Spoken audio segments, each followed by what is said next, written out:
Longplay 4K Review, Silent Hill Alchemilla. Introduction. It's amazing to me that often small indie studios, or even modders, can produce more interesting projects than professional teams with big budgets. And this thought came to me once again when I went through Alchemilla, a fan mod for Silent Hill. It sucked me in so much that I stopped noticing how time passes. But the story about the game itself I will continue a little later, and now I'll talk about the plot. The plot. Which is not much, but it still hooks you, intrigues you and makes you want to know what the hell is going on here. Developers obviously had few opportunities and there are no full-fledged cutscenes in the game, and the only character whose voice we will hear is the main character. But the creators have gotten out of this situation just masterfully. The hero speaks not often, but almost every phrase he says is intriguing, or reveals an important part of the plot. Alchemilla begins with the fact that we wake up in the room of his house. But just waking up, the protagonist for some reason asks, "What happened? What am I doing here?" And from the note on the desk, we learn that this is the last day the protagonist planned to stay here. He has decided to move to Ashfield, as he has bad memories associated with this house. When we step out into the yard, we hear a siren, the screen fades out, and we find ourselves first in an alternate, rusty world and then at the entrance to Alchemilla Hospital. In fact, in terms of plot, nothing will happen at all in the next third of the game. We'll just explore the hospital and solve puzzles, get to the alternate world and continue there with almost no new information, but such a beginning intrigued me so much that all this third of the game I had questions in my head. Why is the hero surprised to find himself in his home? What bad memories does he have with it? Why were we teleported to Alchemilla? Upon returning from the rusty version of the hospital, the hero will say that he believes that all the wild things going on around him are visible to him because of the medicine that he was given by our acquaintance from the first part in the prequel, Dr. Kaufman. And that got me thinking, what if White Claudia is the reason why all the heroes of all parts of the series saw an alternate world?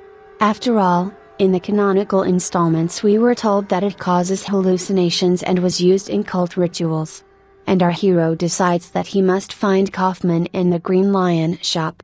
Our way there is through an apartment building, where, again, we will only explore and solve riddles. Upon arriving at the Green Lion, the protagonist suddenly gives a monologue in which he says that he remembers everything. He remembers that he and his family were in a car accident because he was driving the car under the influence of the drug given by Kaufman, and he had a seizure. Next we'll visit the mall, return home, and walk around a rusty version of Silent Hill itself, but what's important to the plot is what we'll discover in the finale. We'll find a note describing Kaufman's dealings. At first we will be told the facts known from the previous parts. The sneaky doctor decided to use his position to start selling White Claudia. But next we will be dumbfounded by new information.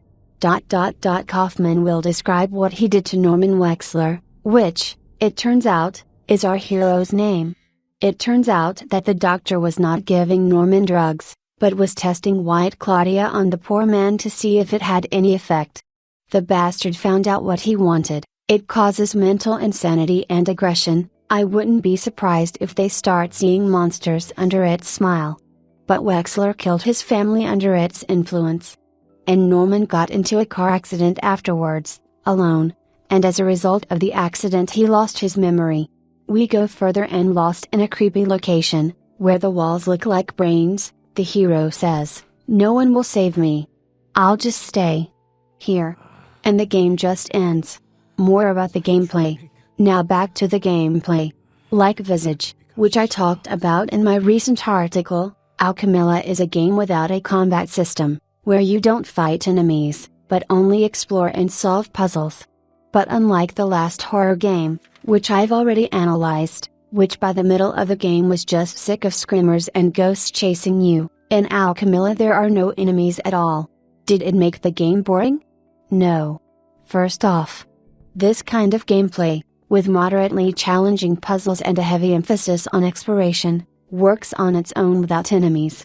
Second, without enemies constantly chasing you, Alchemilla manages to create atmosphere and sometimes even fear.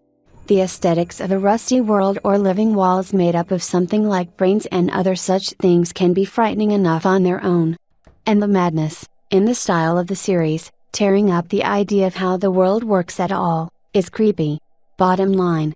In the end, I want to say that I consider this mod, made by a small team of fans from the assets of other parts of Silent Hill, one of the most interesting games that I have played in recent years.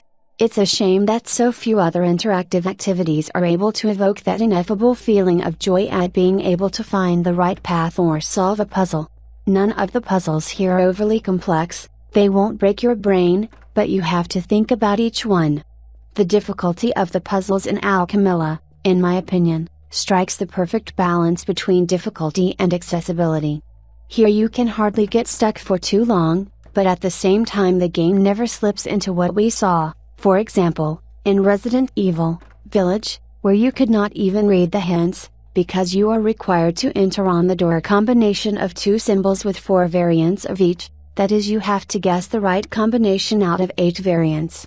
Among other things, I think that Silent Hill has such a masterpiece atmosphere that it is always pleasant to dive into it. It doesn't matter whether you play the game from professional developers or mod from fans, if it is of such high quality. That's why I strongly advise all fans of the series, who haven't done it yet, to go through Silent Hill, Alchemilla themselves.